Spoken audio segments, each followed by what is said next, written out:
So how has Colombia changed my life? What's up, guys? We are here in Envigado in one neighborhood called St. Rafael, and we're going to be walking through this neighborhood and talking about that, and also in La Mina. Somebody asked about La Mina before, so in this video you get both, seeing La Mina and this other neighborhood where we're starting off from right now in Envigado, Colombia.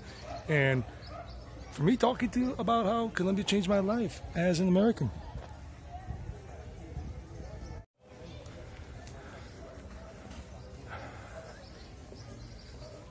So guys, if you like what I'm doing, if you've been following me for a while, always remember to give the video a like. If you're new to the channel, leave comments, subscribe, it helps us grow on YouTube, share with people. And remember, if you are a YouTuber and you have a YouTube channel, please in the comment section write a message saying, "Hi guys, I have a YouTube channel called check me out." Let's go. So we're gonna go through this little alleyway. No, that's not. Well, it is kind of an alleyway. Yeah, let's go. Kind of like in Guanajuato or in India. Wow, let's do this. So Colombia has changed my life a lot. A lot. Me being American, even though my parents are Colombian, but I was not born here. I was born in the U.S., as some of you already know, and the new ones don't. I was born in America, as Indians say, and Asian people. And I was raised there in New York. I was born in New York, raised in South Carolina as a kid, in New York as a teenager, and went to college in Georgia as an adult. And then I came here because I liked it from before when I would come here on vacation, and I decided I wanted to live here. So I decided to stay. And I've been here for a total of 24 years. The stairs are a little difficult to climb right now. I haven't been doing much cardio. Huffing and puffing, baby. Huffing and puffing. Let's get a view from here. Okay. Using my gimbal with my smartphone because my battery ran out of my GoPro and I forgot to bring the spare. The story of my life recently with the GoPro, forgetting the other battery and not checking to see if the battery is fully charged. What can we do? So, telling you about how Colombia has influenced my life. You know, people are much friendlier here than they are in the States in general. My opinion, at least living on the east coast of the U.S., living in South Carolina, living in Georgia, living in New York, living in New Jersey. Of course, South Carolinians and Georgians are much kinder people, warmer people than the northeastern states, from my experience. But people here are even warmer, kinder, more friendly, friendlier than people in the South. Even though Southerners are very kind people. We're here in the San Rafael neighborhood, and this is more of the low-income families of Envigado.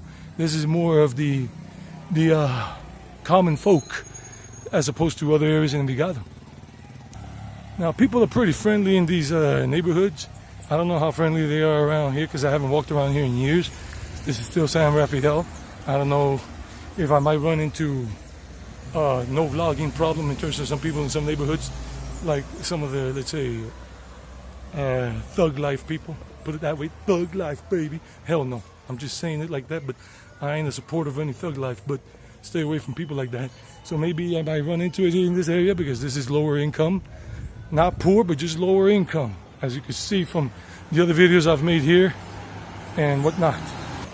So when I came here, I was very much, I was more of an introvert in general, still sociable, but more of an introvert. But then Colombia, you know, it changed me here, and people were friendlier to me. But it was not easy to make friends at the beginning because I didn't have a job the first 3 months. The first 4 months I was here, so I didn't have a job. And so, you know, you gotta have a job or be going to a gym or be going to university, school, or some language center, learning the language to make friends with other students who are in that situation, or at the gym with other people working out. But I didn't have that, so the only network I had in terms of friends were my family, and in terms of my mom's cousins and everything, and my uncles taking me to family parties and me talking with the cousins and connecting more with them. And then over time, they would be able to introduce me to some of their friends and all that. And then I started making a few friends like that. And then I got my job, and then that started exploding. And that situation got better. Now, how do I know this area is poorer than the other parts of Envigado? Because of these alleyways like this, where people live and the type of construction. That will give you a clear idea if you don't know. That's the way you really know. Different from the other facades here in Envigado. So I got a job with an institute called Lexicom. You see another thing like this, another kind of big thing, but it's not a street. So these are the poor sections. You don't see this in the lower parts of Envigado, where there are more middle-class families and upper-class families. So these are neighborhoods like this. So I got my job, not at Lexicom, at a institute, different name, I'm not going to mention it before Lexicom. And through them, I started making friends with the other teachers. So we started forming a group of people hanging out. I was just 23 years old.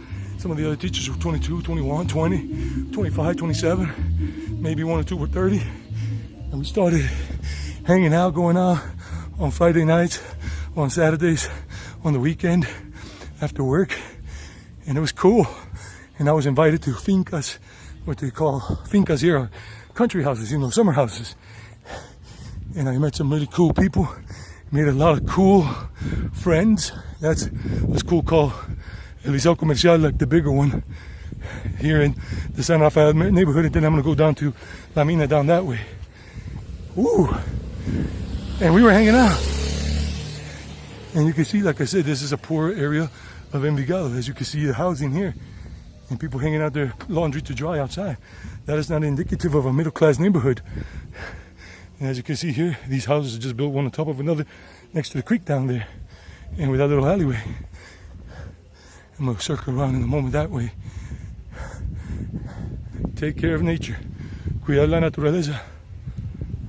And those kind of a mix you see right after those houses, this right here, these buildings being built around poor housing, like poor, lower income housing and stuff. You got these buildings that are being put up, and that's just the way it works, kind of like in India and in other Asian countries and in other South American countries and Central American countries. You got some stuff mixed in with the poorer homes. Oh, it's the Jehovah's Witnesses. They're on witness patrol. They're looking for people to get into the witness protection program. I don't know if you can see it, but it's a beautiful view from here of Medellin in the distance and part of Envigado here on this side. Let me see if I can. That's Medellin in the distance. That's how close we are to Medellin, next door. So you see it? That's Medellin. What do you guys think? Medellin in the distance, but Envigado's right here, right in front of us, going down to that white building over there that has like a lot of, that's right near the park, that building right over there. And then that other white building right there, that's, I mean, that one is near the park. And that other one is in Envigado too, but a little further over. And yeah, this is the whole Aburrá Valley. Bello's in the distance, Copacabana, and Barbosa and Girardota way over the mountain ridge on the right side. That's the north part of the city, and then Itagüí over there across the distance, and Sabaneta in that direction, but we can't see it. Oh, there goes another nice view, and that's more of the rich section over there. That's around Loma La Brujas and Loma del Escobero, where you have seen me do a couple of vlogs, or maybe the recent vlog that I did about what can $100 get you in Colombia. That's where I was, in that area up there, and I was at the shopping center right over in that area. That's the rich part of Envigado, really. That's one of the rich areas of Envigado, and there are other sections going all the way up because Envigado goes all the way up that way on the mountain. Let's keep going this way. Look at these apartment buildings and country houses over here. All of this in between, and we're going to go down towards La Mina in a moment, but I have grown so much as a person here. I really love the fact that I have lived here as an adult, but my time has come to move on. I did move on last year. I was in Mexico for 6 months. I was going to be there for a year, but I had to return for some personal reasons. And then my mom as well, I decided to extend my stay here before going back to Mexico. But now I'm not going back to Mexico, as you know. I'm going towards India next year in 2023. And yeah, I mean, I made friends, cool friends, and these friends are still my friends after all these years. The first one I really made here in terms of work, not through the family, but in terms of work, is my friend Sandra. I'm not going to say her last name, just for privacy. and she's been my friend since 1996 when I started working with her at the same company, and we became super cool friends, and we're still friends to this very day. I'm actually gonna go visit her tomorrow. She lives in La Ceja, but she's not gonna be on video and everything, so you'll be seeing that video tomorrow. Remember, daily vlogs. And she was so cool. She took me in as a cool friend, like a brother, and she introduced me to a lot of people. I was very fortunate to meet Sandra and her friends and everything. We're still friends. Even her friends are my friends and all of that. It's super cool. And there's some kids over there doing some activity and happy-go-lucky stuff here, children and general people. And that's the school that I showed you before here, El Liceo Comercial. That's like middle school, high school, I think, if I remember, if they haven't changed it. And these friends are still cool. And then another friend I made a couple of years later, because I was a teacher at a school. And then my girlfriend at that time, she was in the last year of high school, and I was just, we were going out and whatnot, and I was a young man. It was not ill seen that a guy that was maybe 6, 7, 8, or 9 or 10 years older than a woman, it was not ill seen. It's still not ill seen or badly seen in Colombia in terms of dating a woman that's 18 and you're 25 or 28. This is a whole different story in South America, Colombia included, as opposed to America, Canada, and England and whatever. Cultures are different. And she introduced me to some friends, and through those friends, I met my current friend, another one, Jorge. You've seen them in my travel vlogs in terms of doing mountain biking. If you have seen them, he's been my friend since 1998. Jorge, what's up, buddy? George. So he's a cool dude, and friends to this very day, 2022, and we'll continue being friends until we check out of life, one of us, whatever, and we'll still keep each other in our memories and our hearts in good ways after one of us leaves this world. So I was told if I keep going down this way, I'm gonna go hit La Mina. So you see, this is kind of like things I haven't even seen in this area, because I haven't been in this area of Envigado since I was 10 years old, when I would come here on vacation, and we stayed here once for like 9 months. Long story short, we didn't go to school or anything, so we learned a lot of Spanish just through being here that time, my brother and I with our mom, because our parents were going through their whatever, etc. And then I came here many times with my brother and cousins and whatever, like we were just little kids running around playing and just, being naughty, like in the Greasers movie or whatever, or Stand By Me. So we were having fun, just enjoying life. Kids from South Carolina coming up here and enjoying a similar life at the time, because Envigado was very semi-rural, not as developed as it is now.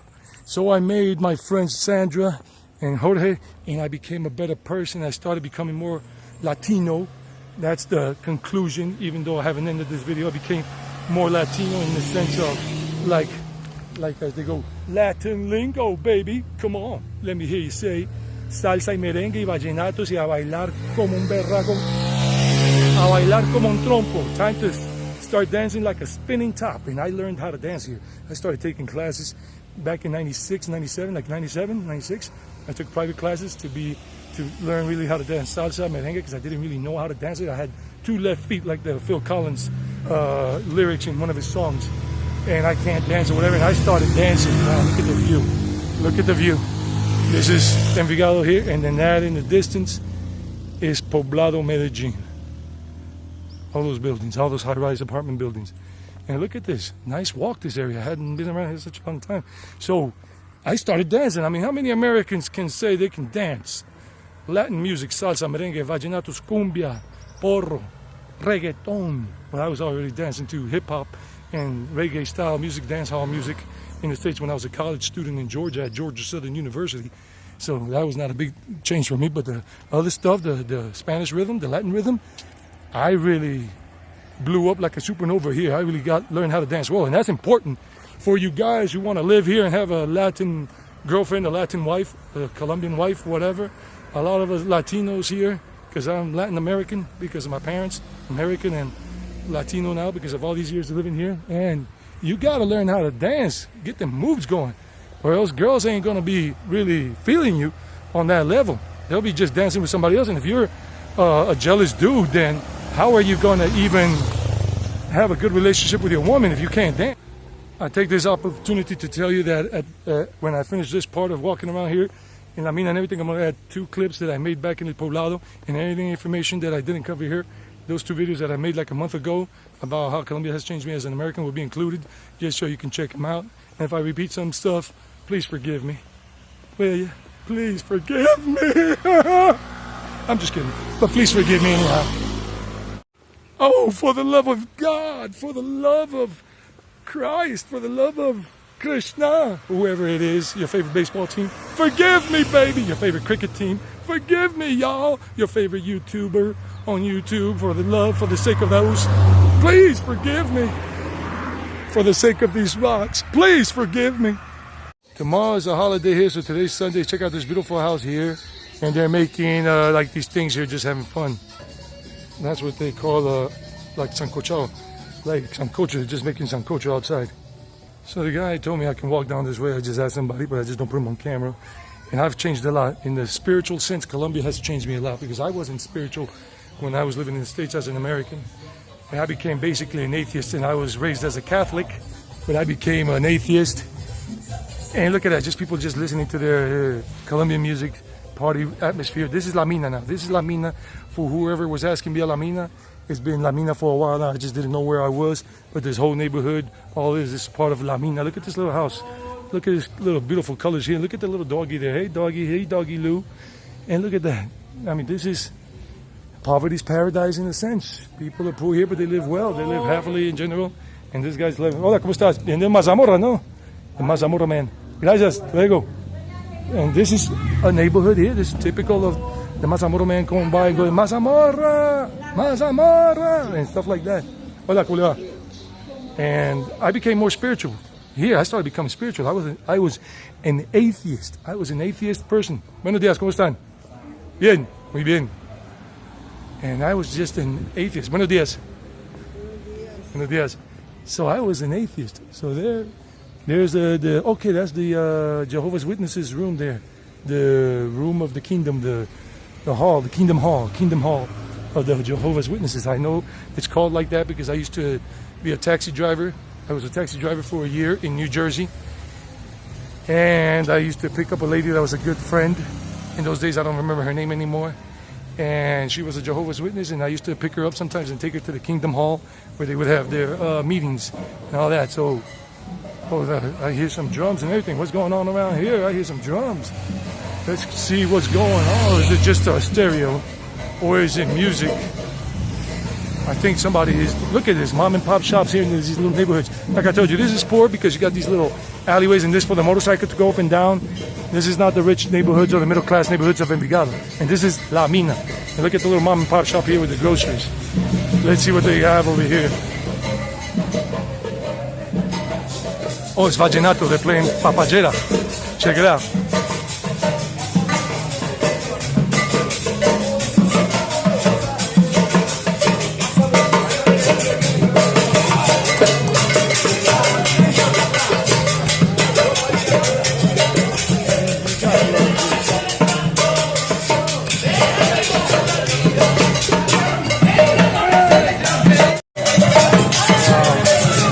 Aquí es muy bacana, excelente.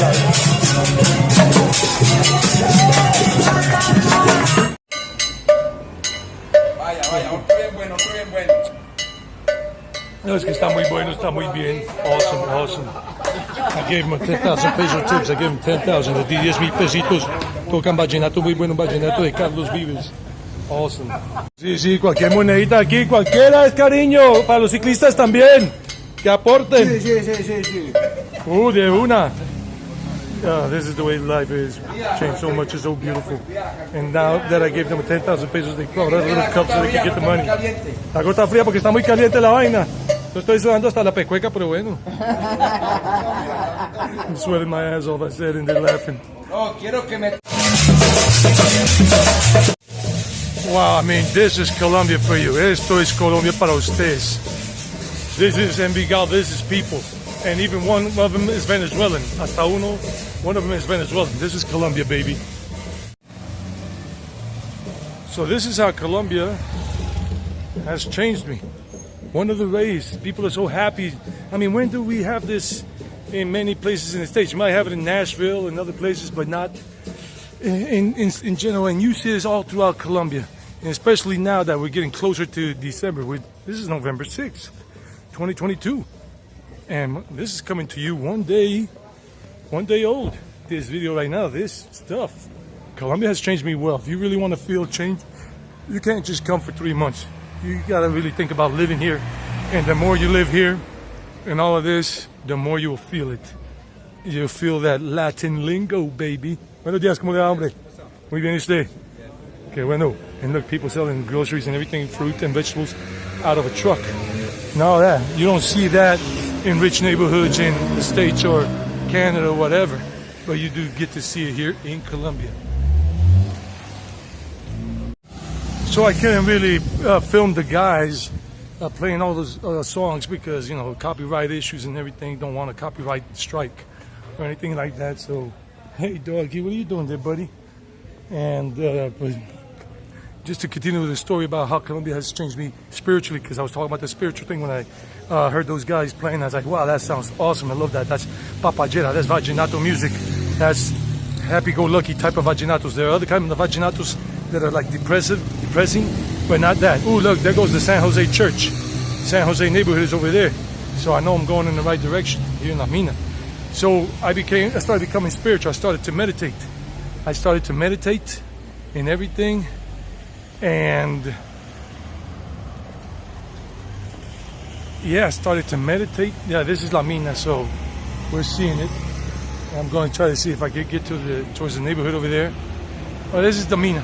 If you come to San Jose Church, then you want to come this way, then you're hitting La Mina. So let me just walk down this way.